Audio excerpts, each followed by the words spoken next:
It's Laura Eubanks of Design for Serenity with your succulent tip of the day in one of our favorite and fabled Chula Vista gardens. 3 months ago, Hannah potted up these little cuttings in this little dish, and unfortunately our client hasn't watered it at all. Now, fortunately, this gets, as you can see, dappled sunlight. It is under a pergola. So it has managed to survive.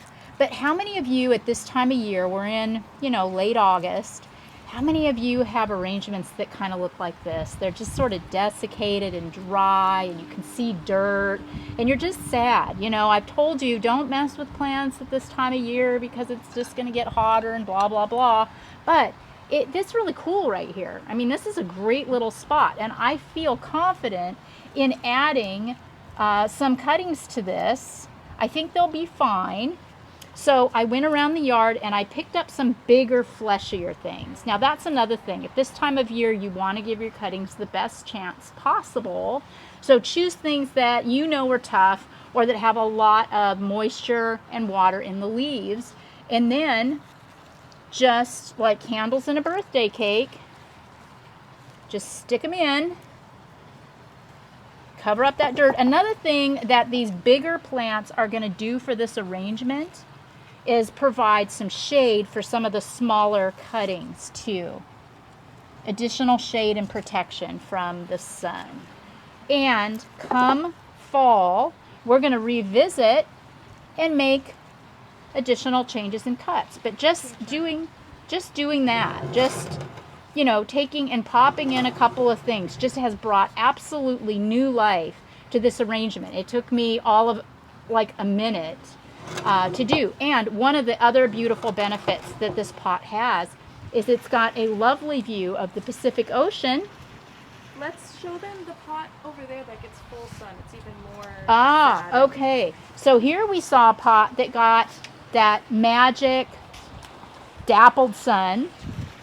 Let's take a look at one that isn't so fortunate.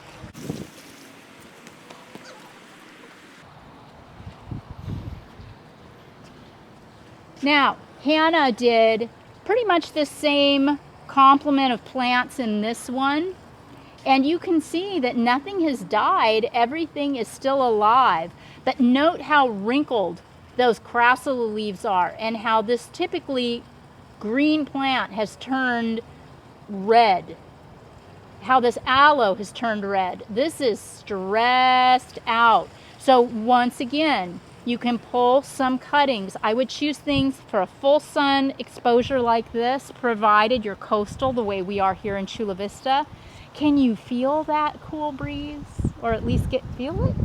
I can feel it. It feels amazing. If you're in Arizona or you're real inland, don't even with this at this time of year. But if you're coastal, you can pop some things in there and just bring a little new life. Then wait a couple of weeks for those new cuttings to throw off some little roots, and then you can gently sprinkle or water your arrangement.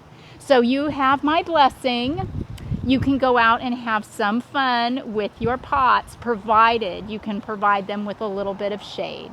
This has been Laura Eubanks of Design for Serenity with downtown San Diego skyline, the Pacific Ocean, and your succulent tip of the day.